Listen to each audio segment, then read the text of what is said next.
Good morning friend, कैसे हो आप सब। उम्मीद है कि आप लोग बहुत अच्छे होंगे और मैं भी अच्छी हूँ। तो ये सुबह का टाइम है। सुबह का मैं बोलूँ तो 8 बजे, 8:30 बजे का टाइम हो रहा है। तो कपड़ा बहुत ज़्यादा है ना धोने के लिए। तो मैं सोच रही हूँ कि आधे घंटे के लिए इसको भिगो के छोड़ देती हूँ, तब तक दूसरा काम करूँगी। तो जो साड़ी को अलग इजी में भिगो के छोड़ दूंगी और रेगुलर पहनने वाले कपड़े सर्फ में भिगो दूंगी। क्योंकि मैं अपने घर गई थी ना, तो वो 3 दिन रही। 3 दिन में मैंने साड़ी धोया ही नहीं। बस पहन के उसको फोल्ड करके रख देती थी बैग में। फिर उसके बाद यहाँ आने के बाद धो रही हूँ, क्योंकि वहाँ पे ना 2-3 दिन के लिए गई थी, तो कपड़े ही धोने थोड़ी बैठ जाऊंगी, इसलिए मैं नहीं धोई इस बार। हर बार धो लेती थी, इस बार नहीं धोई। बच्चे लोगों का भी नहीं धोई और अपना भी नहीं धोई, हस्बैंड का भी नहीं। जो अंडरवियर बनियान था बस इतना ही धो लेते थे।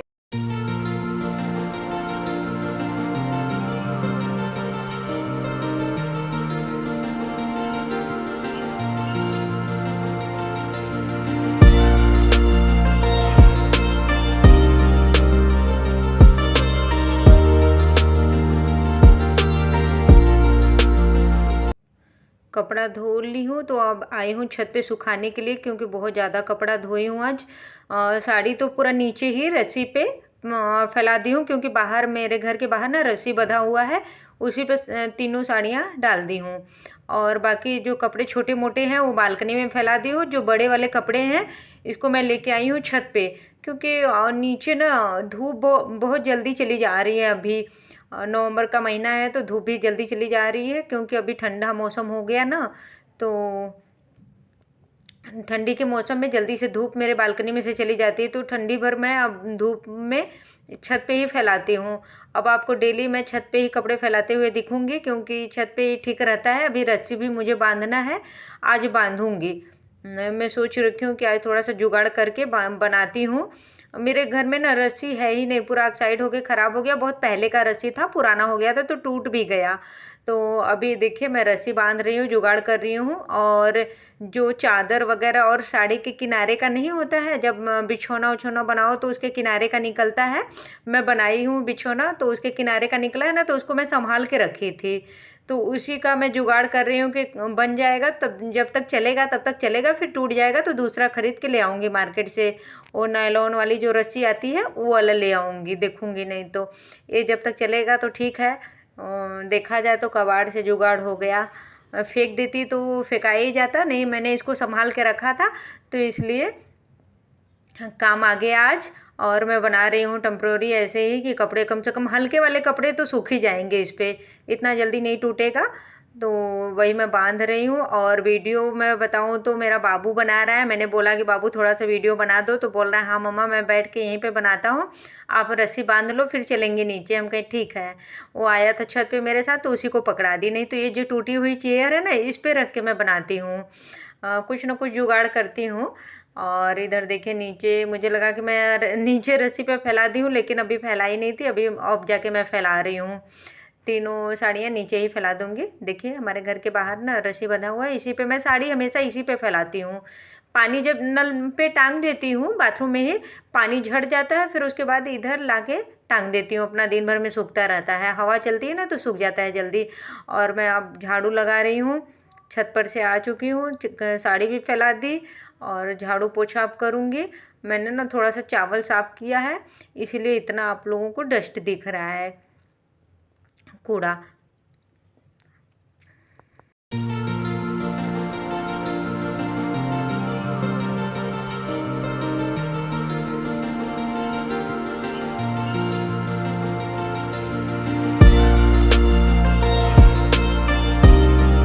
तो ये दोपहर का टाइम है, मैं नहा वाली हूँ और कंघी भी कर ली। आज मैंने पहन रखा है गरम सूट। पहली बार आज मैंने पहना गरम सूट, क्योंकि बहुत दिनों से मैं ना नॉर्मल ही पहन रही थी।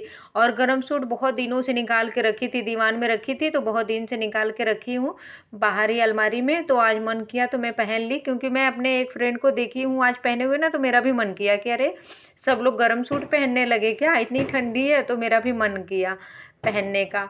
तो मैं भी आज पहन ली हूँ। और साड़ी देखिए इतने सारे कपड़े इकट्ठे हो गए, सबको तह लगा के रखूँगी। आज तो इधर अलमारी पे ही रख दे रही हूँ, और फिर उठा के अब लोहे वाली अलमारी एक है, उसी में साड़ी रखती हूँ, तो उसमें रखूँगी। फ़िलहाल तो इधर ही रख दे रही हूँ, क्योंकि मैं बहुत ज़्यादा काम की हूँ आज ना, मैं बहुत थक गई हूँ, मन भी नहीं कर रहा है तह लगाने का। लेकिन अभी नहीं लगाऊंगी तो पूरी साड़ी एकदम सिकुड़न सा लग जाएगा इसमें, इसलिए लगे हाथ उठा के अभी अभी लेके आ रही हूँ। तो तह भी लगा के रख दूंगी सारे कपड़ों में, नहीं तो फिर आलस आने लगता है ना, तो शाम तक ऐसे ही पड़ा रहता है। दोपहर का टाइम हो गया है नहाते धोते, और कपड़े भी सब ड्रायर कर रखी थी तो सूख भी गए हैं जल्दी से। और हाँ फ्रेंड, अगर आप लोगों को मेरा ब्लॉग पसंद आता हो तो लाइक शेयर सब्सक्राइब भी कर लिया कीजिए। अगर ब्लॉग में कुछ भी अच्छा लगे तो एक लाइक ज़रूर करके जाया कीजिए। देखिए हमारे यहाँ पे ना शादी हो रही है, लगन शुरू हो गया, तो बहुत आवाज़ आएगी आप लोगों को पटाखे का, इसलिए अब मैं सोच रही हूँ कि थोड़ा सा म्यूजिक लगा दूँ, नहीं तो फिर मेरी आवाज़ ही नहीं पहुँच पाएगी आप तक। तो देखिए बहुत ज़्यादा वाली आवाज़ आ रही है, क्योंकि जहाँ हम रहते हैं ना उसके बगल में ही लॉन है शादी का, वो मैरिज हॉल, लान ही बोलते हैं ना, मैरिज हॉल कोई बोलता है, तो वही है। तो आए दिन शादी वगैरह होता ही रहता है, बर्थडे पार्टी, तो पटाखे की आवाज़ खूब आती है। देखिए बंद हो गया अभी। और मैं जहाँ पहले रहती थी ना पुराने वाले घर में, तो वहाँ से तो पूरा सीधे दिखता था, लोग डांस वांस करते थे ना गर्मी के मौसम में, तो मैं बालकनी में खड़े होके खूब देर तक देखती रहती थी। हस्बैंड बोलने लगते थे कि अब सोओगी भी कि देखती ही रहोगी शादी ब्याह ही। तो फिर मैं जाती थी सोने के लिए, मुझे बड़ा अच्छा लगता था। और ठंडी के मौसम में भी कई बार होता था ना कि मैं शॉल ओढ़ के बालकनी में खड़े होके शादी देखती थी, क्योंकि अच्छा लगता है ना, लोग डांस वांस करते हैं तो मुझे बड़ा अच्छा लगता था, मैं बालकनी में ही खड़े होके देखती थी। और देखिए कितने सारे कपड़े हैं, सारे कपड़ों में लगा लूँगी तह।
अभी मैं नहाई वाई हूँ ना, तो मुझे ठंडी लग रही है, वैसे भी मुझे थोड़ा ज़्यादा ही ठंडी लगती है, क्योंकि जो लोग थायराइड के पेशेंट हैं वो होते हैं ना, उनको पता होगा कि ठंडी बहुत ज़्यादा लगती है थायराइड के पेशेंट को। तो मुझे वैसे भी थायराइड है, तो मुझे बहुत ज़्यादा ठंडी लगती है, और गर्मी के मौसम में गर्मी भी खूब लगती है। ऐसा मैंने कहीं पढ़ा भी है और डॉक्टर भी बोलते हैं। तो मुझे भी बहुत ज़्यादा ठंडी लगती है, जब शुरुआत होती है ना तभी से मैं स्वेटर पहनना शुरू कर देती हूँ, शाम के टाइम और सुबह तो पहनती हूँ। मेरे पैर बहुत ज़्यादा ठंडे होते हैं, तो पैर में भी मोजा पहन के दिन भर रखती हूँ। थोड़े से बर्तन थे तो स्टैंड पे लगा दिया, और मैं बना रही हूँ अपने लिए चाय, और बच्चे लोगों को दूध गर्म करके दूंगी पीने के लिए। ये 3 से 4 बजे के बीच का टाइम हो रहा है, क्योंकि मैं चाय इसी बीच में पीती हूँ, टाइम तो नहीं देखती हूँ, लेकिन मेरा काम करने का जो डेली का रूटीन है ना, उसके हिसाब से मुझे टाइम पता चल जाता है। अभी ठंडा मौसम हो रहा है तो मैं 3 से 4 के बीच में ही चाय पीती हूँ, नहीं गर्मी का मौसम रहता है तो 5 से 6 बजे के बीच में पीती हूँ। तो अभी चाय बना के पीऊँगी अभी। और अदरक वाली, मैं बिना अदरक का चाय कभी नहीं बनाती हूँ और ना ही पीती हूँ, मुझे पसंद भी नहीं है। कोई भी मौसम हो, चाहे जितना मर्जी गर्मी पड़े, मैं अदरक वाली ही चाय पीती हूँ, मुझे अच्छा भी लगता है। बिना अदरक का पता नहीं क्यों मुझे अच्छा ही नहीं लगता है। मैं अगर कोई बना देता है, बाहर कहीं जाती हूँ तो पी लेती हूँ, पर मुझे बिल्कुल भी पसंद नहीं आता है। और मैं अपने वहाँ ससुराल जाती हूँ ना, तो वहाँ पे भी अदरक वगैरह सब डाल के बनता है। और देखिए आज बच्चों का नया आलू आया है ना, तो बच्चों के फरमाइश पे मैं बना रही हूँ नए आलू का पराठा, क्योंकि आज पहली बार मेरे घर में नया आलू आया। नहीं तो अभी तक तो हम लोग पुराने आलू ही खा रहे थे, पुराने वाले। तो आज नया आया ना, तो शौक भी लग रहा है नया आलू का पराठा खाने का। तो आज मैं सोची चलो बना ही देती हूँ पराठा, और चाय सब लोग खा लेंगे। और मुझे बहुत ज़्यादा ठंडी लग रही थी, तो मैंने टोपी भी लगा लिया। और सबसे पूछी तो सब लोग मना कर रहे थे कि चटनी खाने के लिए। मैंने पूछा चटनी भी बना दो, तो बच्चे लोग भी मना कर दिए और हस्बैंड ने भी मना कर दिया, उन लोग को चटनी नहीं खाना। तो मैं सोची कि फिर मैं अपने लिए अकेले के लिए क्या बनाऊं, क्योंकि मुझे चटनी बहुत ज़्यादा अच्छा लगता है। और एक पराठा मैं शाम में खाती हूँ, रात के टाइम एक पराठा खाती हूँ। हाँ, अगर बच गया तो खा लेती हूँ, नहीं तो मैं बनाती हूँ अपने लिए एक ही। बाबू छोड़ देता है ना कई बार, तो उसका खा लेती हूँ, या बेटी छोड़ देती है तो उसका भी खा लेती हूँ। नहीं तो वैसे बनाती हूँ एक तो वही खाती हूँ। तो मैं एक पराठा के लिए क्या आप चटनी बनाना। तो मेरे यहाँ पे ऐसे ही पराठा बनता है, आलू नहीं भूनती हूँ। हस्बैंड को बिल्कुल भी पसंद नहीं है, वैसे वो खाते ही नहीं है भुना हुआ आलू का। और मुझे ये वाला नहीं पसंद है, लेकिन हम लोग को भी खाना पड़ता है। अब 4 लोगों के लिए क्या अलग अलग खाना बनाना। और बेटी के लिए ना जब टिफ़िन में बनाती हूँ तो आलू हमेशा भून के बनाती हूँ, क्योंकि उसको भुना हुआ पसंद है और मुझे भी भुना हुआ पसंद है। पर हस्बैंड को नहीं पसंद है, क्योंकि वो हमेशा ऐसे ही कच्चे आलू वाला ही खाए हैं। उनकी मम्मी ऐसे ही बनाती थी। तो चलिए फिर फ्रेंड, मैं ब्लॉग का यहीं पे एंड करूँगी। और अगर आप लोगों को मेरा ब्लॉग पसंद आया हो आज का, तो लाइक शेयर सब्सक्राइब भी कर लीजिएगा। और ये देखिए मैं बेटे के लिए निकाल दी हूँ आलू का पराठा और चाय। चलिए बाय बाय।